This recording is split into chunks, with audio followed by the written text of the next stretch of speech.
Okay. Hey everybody, how's it going? Nicodemus Kane here. It is Friday, April the 24th. It is 6:32 a.m. and I was sitting upstairs and something kind of came into my heart, came into my mind, and it's something that I've been struggling with for a while now, and I needed to sit down and talk about it because that's what I do. If I don't talk about it, it's eventually going to drive me crazy. Um, it is it is something that not many people talk about. Everybody likes to talk about, you know, accepting Christ in your heart, accepting God, believing and having faith and all of that. But what many people don't talk about is that many are called, but few are chosen. And that that has always somewhat presented me as a problem. Um, that almost tells me that it's not completely guaranteed. You know, um,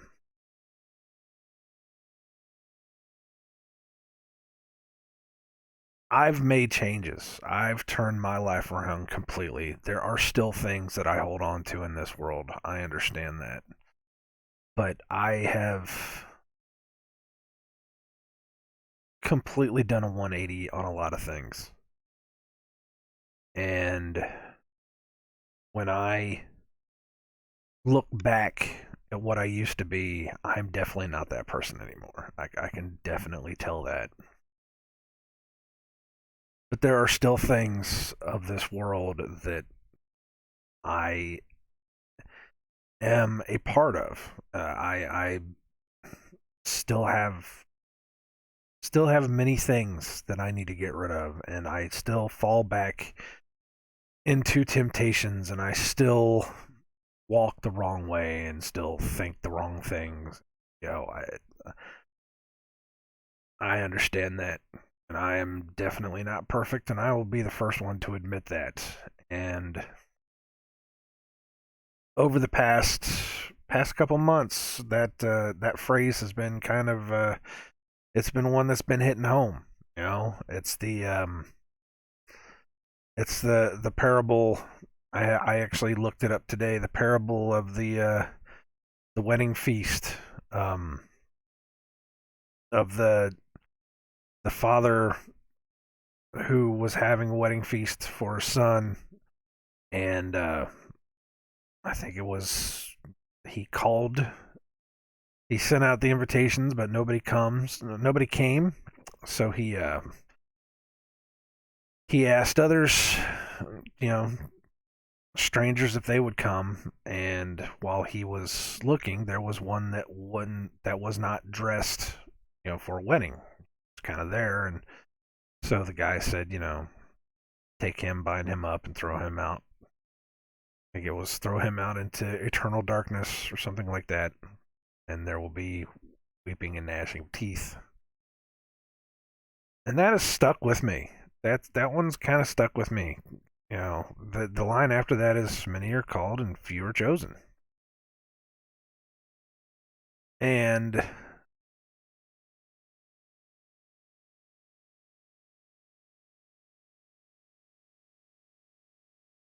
understanding that we can be called, and that we can hear it, and that we can walk out so much of it, walk out our journey so much, so far, and yet still not be chosen.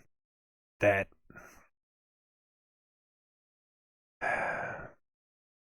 that goes along with some other things that come up around this. Jesus said many times, many different parables that had to do with this. You've got what was it, the 10 brides or the 10 virgins that were, you know, out going to the going to find the bridegroom or whatever it was, and half of them brought oil for the lamps and the other ones didn't. And when the other ones had to go back to buy oil for the lamps, and they came back and they knocked on the door, and the bridegroom said, "I do not know you." And that follows, there's another one I think that it when at the end, when they when they come forth and they say the biggest one, the one that I have a problem with is, did we not prophesy in your name, and did we not cast out demons in your name? And Christ will say, be gone, for I do not know you. And I mean, that may very well be where I'm at right now. I don't know.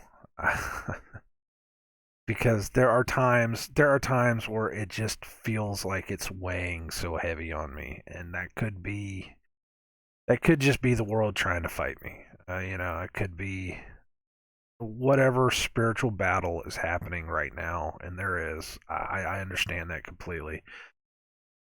Um, whatever it is could just be fighting me on that. And uh, Ken, I'm not perfect. I've never claimed to be perfect, and I'm trying my best. And I've said it before, and I say it now that when it comes that time, when it comes time for my judgment, if I am called yet not chosen, I accept that either way, because I just want out of this world. I want out of this place. It doesn't matter at this point, because I don't want to live here, and it is what it is. But I want I want the Father to know, and I want Christ to know that at least I tried to tell somebody else, because they may have called me and I may have failed to to meet the expectations, but I want everyone else to hear it, to hear that there is something better than this. There is something far better than this, especially after you die and pass away. Your spirit can go to some place better, where there is no more pain, and there is no more suffering, and there is no more there's no more work. It's just rest. And I had that. He showed that to me. He gave me that feeling. I said this before in my testimony, that I was so pent up and lost and struggling, really, really struggling. And I had that dream where I was going through just a house of sin. Uh, every room that was in this house was just some kind of debauchery of, something of my past life. And I just didn't, I, every room I passed by, I said, this just isn't where I want to be, and this isn't where I want to be. And then I went to the back room, and I laid back on this couch or bed or something, and that was when I felt two hands come beside either come on either side of my head, and it was a warmth, and it was a rest. It was just this is this is the place that's better than where you are now. And that's it's been a long time since I've had that feeling.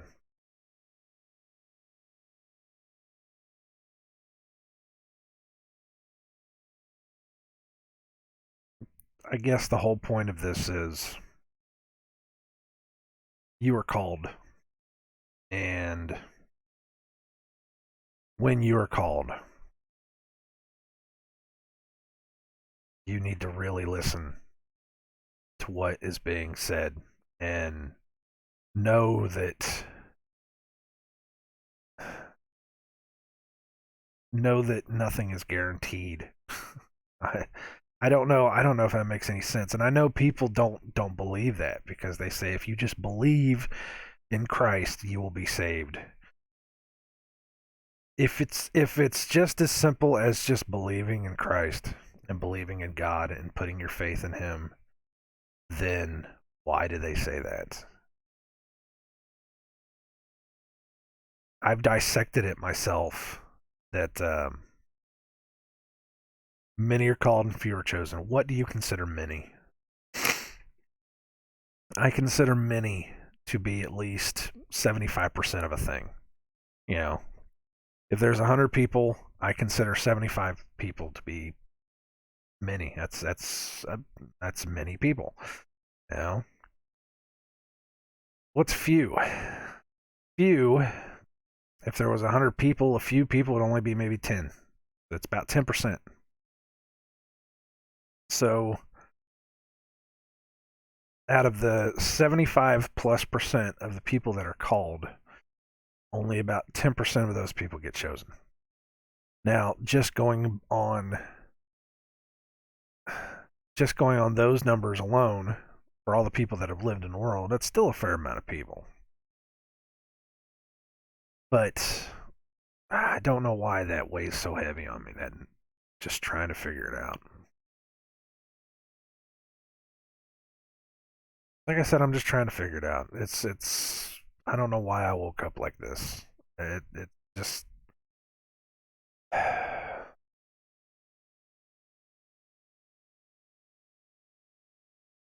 some days it just feels harder than others to know if you're walking the right way. Know if you're going the right way. And this bothers me sometimes. Just really, it's that doubt, and I am doing my best not to have that doubt, but it lingers. It just constantly lingers, and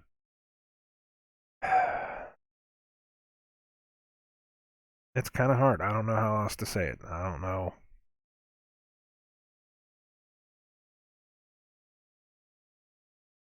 I don't know how else to say it other than if you're called, if you are one of the ones that are called to walk this out and live this life, and if he has truly called you and come into your heart, then you need to really reach down and find out what he wants you to do. Not just not just to just live it out as if it were just a thing. Uh, do not take the Lord's name in vain. Does not mean to just. It does not mean to use it as a curse to you know to just throw the name around. It means do not take it in vanity. Do not take the Lord's name to make yourself make yourself seem better than you are. Don't take it and don't take his name and then his not walk his law out. Not walk his what he wants for you. Not to walk that out. I know that's that's actually a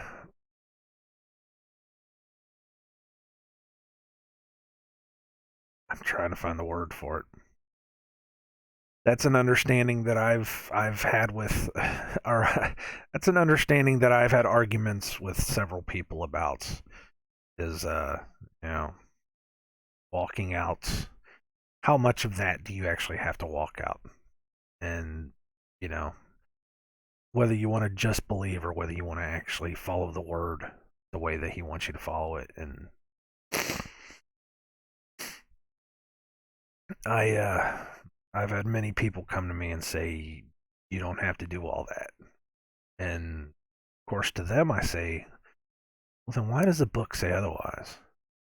You know, why does the book go? Why does Jesus? Why does Christ go out of his way to show us what through many parables? Why does he go out of his way to tell us that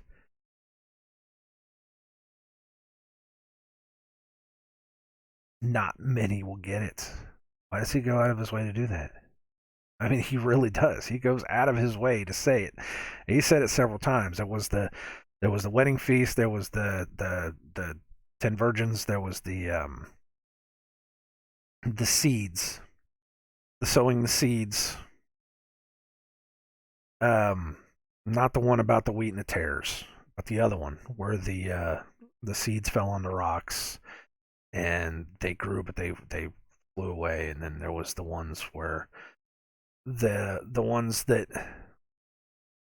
fell on, what was it? The ones that fell and then the thorns or whatever grew around them and they became corrupt. It was something to do with, the ones that hear the word and they want to, the ones that won't ever hear the word, and then there's the ones that hear the word but they will refuse the word as soon as as soon as tribulation starts coming upon them. And then there's the ones where the thorns grew around them and they couldn't hear the word. And then there's the ones that fell in the good dirt. You know, why does he go out of his way to tell us that? Through the whole book, it says that it's not just about. I don't think it's just about just have them in your heart and there you go. I mean, most people that say that they follow God and worship God and love God and gave their heart to Jesus Christ never read the book. That's a problem too. I mean, people have done that, and it's. I think the point I'm trying to get at here is you can't just take it on itself. You can't just take it. There you go. That's what I was looking for. You can't just take it on your own faith. You have to take it on His word. You have to take it on His faith, and you have to let Him tell you what to do, and you have to follow it. You can't just half-ass it. I think that's the biggest problem with this whole thing is you can't just half-ass it. There's so many people are half-assing it, and you're called if you were chosen. So.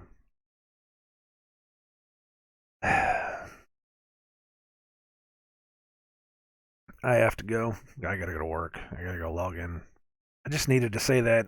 I know it may have been confusing and it may have made a lot of people upset, and I may get some comments that I'm not doing it right, and that's fine. If I'm not doing it right, then give me please give me some scriptures and tell me where I can go look and read it.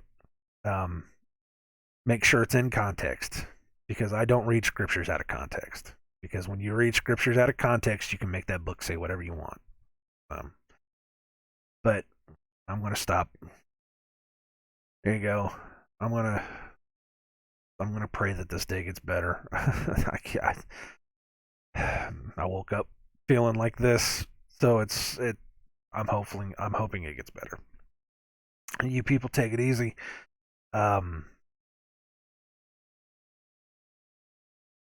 I hear the grandbaby upstairs. That's like the best sound in the world. It just is. I gotta go. You guys take care. God bless you all. Just read the book, follow the word, and understand there's something better than all this. All right. Love you guys.